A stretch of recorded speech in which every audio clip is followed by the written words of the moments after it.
Hello students, this is video number 2nd, ongoing chapter number 10, Colonialism and Countryside side. Previous video we have discussed the introduction of this chapter and what about the meaning of permanent settlement. ये chapter है बेटा, ये half chapter आ रहा है आपके upcoming जो second के examination होंगे 2021-22 के अंदर। 257 से लेके 275 पेज नंबर तक ये चैप्टर आएगा। सो डैट मीन्स हमें इसका पॉइंट 1 और पॉइंट 2 ही डिस्कस करनी है, ठीक है। सो ये हमने स्टार्ट किया था introduction of permanent settlement, the revenue settlement. सबसे इंपॉर्टेंट है बेटा, इसमें ईयर 1793 में कौन लेके आया था इंडिया में permanent settlement? Colonel governor general lord Cornwallis, ठीक है। और इन्होंने ही परमानेंट लैंड रेवेन्यू सेटलमेंट को इंट्रोड्यूस किया था।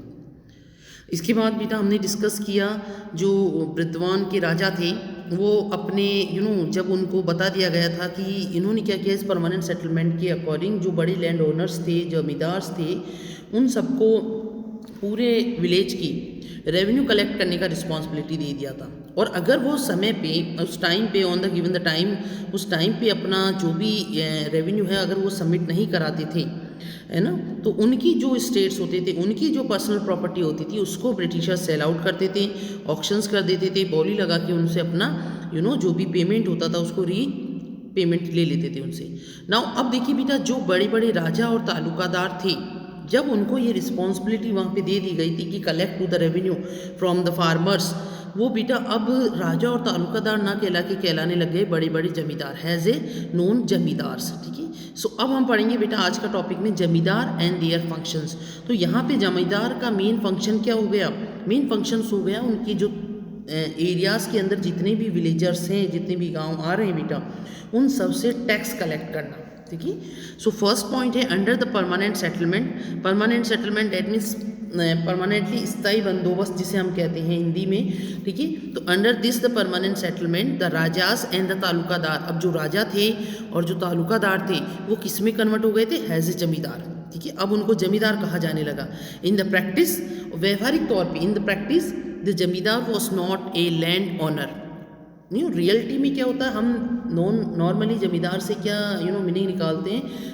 ऐसा पर्सन जिसके पास बहुत सारा लैंड होगा, बड़े बड़े फार्म्स होंगे, बहुत सारी ज़मीन का मालिक जमींदार कहलाता है। बट इन दिस चैप्टर आपको थोड़ा सा कंसीडर रखना है कि यहाँ पे जमींदार का actually meaning in the practically sense में उसका मीनिंग लैंड ऑनर नहीं है, ठीक है।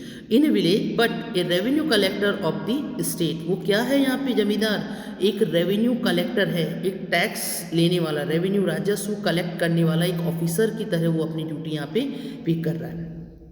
They had about the 400 villages under their control. अब देखिए एक जमींदार के अंडर में बेटा 400 विलेजेस, 400 लगभग गांव उसको दिए जाते थे।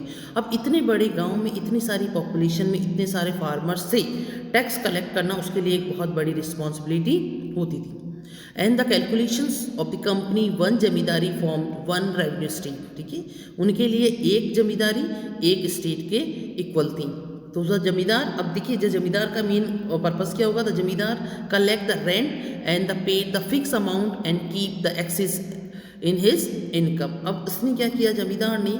उसने कलेक्ट करना था उसको रेंट, ठीक है, और पेड करना था fix amount and keep the excess in his income, जो भी उसकी इनकम होगी, क्योंकि गवर्नमेंट ने उनको बता दिया कि हम आपसे इतना लेंगे, ठीक है। अब उसमें से वो कितना गेन कर रहा है, कितने लोगों से ले रहा है, उसकी इनकम निकाल के उसको वापस ट्रेजरी में वो पैसे सबमिट कराने होंगे। So the zamindar collected rent from the different villages, अलग अलग गाँव से लेता था। He was the expected to the pay the company on the regular base. If he fail to the pay the amount his state were be auctionised. अगर वो अपने time पे जो भी उसको पैसा बताया गया था नहीं पे करता था, तो इसके रीज़न में उसके स्टेट्स, उसकी प्रॉपर्टी, उसके महल सारे ऑक्शंस कर दिए जाते थे, नीलाम कर दिए जाते थे। Now reasons for the failure of the जमींदार टू पे द रेवेन्यू डिमांड। अब देखिए ये जो सिस्टम था जमींदारी सिस्टम टैक्स को कलेक्ट करने का, ये क्यों फेल हुआ? इसके पीछे मेन रीजंस क्या थी, ठीक है। So first the zamindar fail to the pay the fix amount to the state because the following reason, there are the some following reason.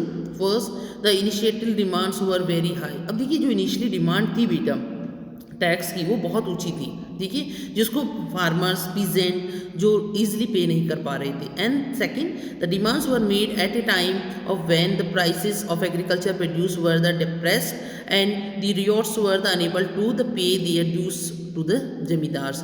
अब देखिए जो यहाँ के लोग थे, पहली बात तो जो प्राइस थे अब the agriculture produce were the depressed, अब उनको उतना नहीं मिल रहा था, और दूसरे वेदर कंडीशन भी इतनी अच्छी नहीं होती थी कभी कभी, तो उनको प्रोडक्शन अच्छा नहीं होता था। दैट द रीजंस जो रियॉर्ड्स थे यहाँ के, जो फार्मर्स थे, पीजेंट्स थे, वो अपने जितने भी ड्यूज थे वो उनके ऊपर बहुत ज़्यादा ड्यूज हो जाती थी, जिनको वो ऑन द टाइम पे नहीं कर पा रहे थे। The revenue was invariable regardless the harvest. अब देखिए हार्वेस्ट जब फार्मर्स के पास पैसा कब आएगा, जब उसकी क्रॉप्स होगी, वो कटेगी और उसको सेल आउट करेगा, तब देन उसके पास अर्निंग होगा।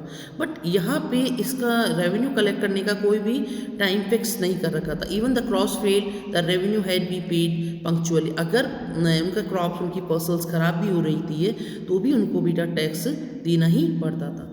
इसी के लिए अब एक नया इम्पॉर्टेंट लॉ यूज़ किया गया था, the sunset law.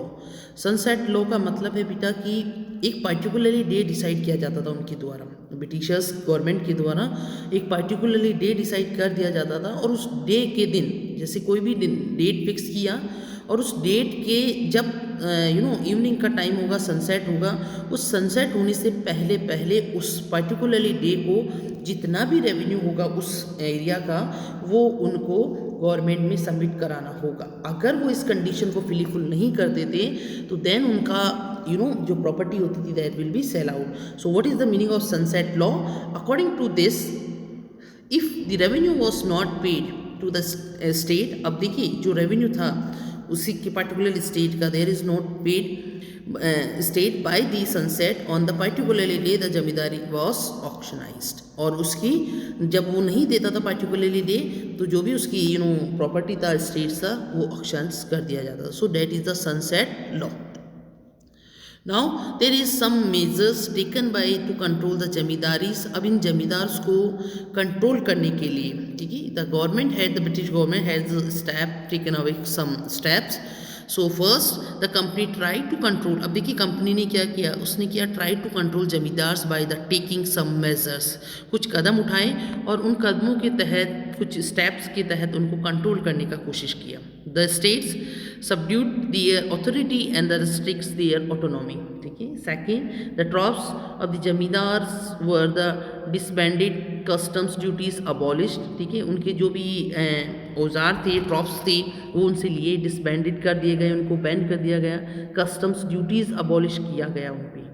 Hair courts, अब देखिए कचहरीज, जिन्हें हम कचहरी कहते हैं, at the time kachahris were brought under the supervisions of the collector appoint by the company.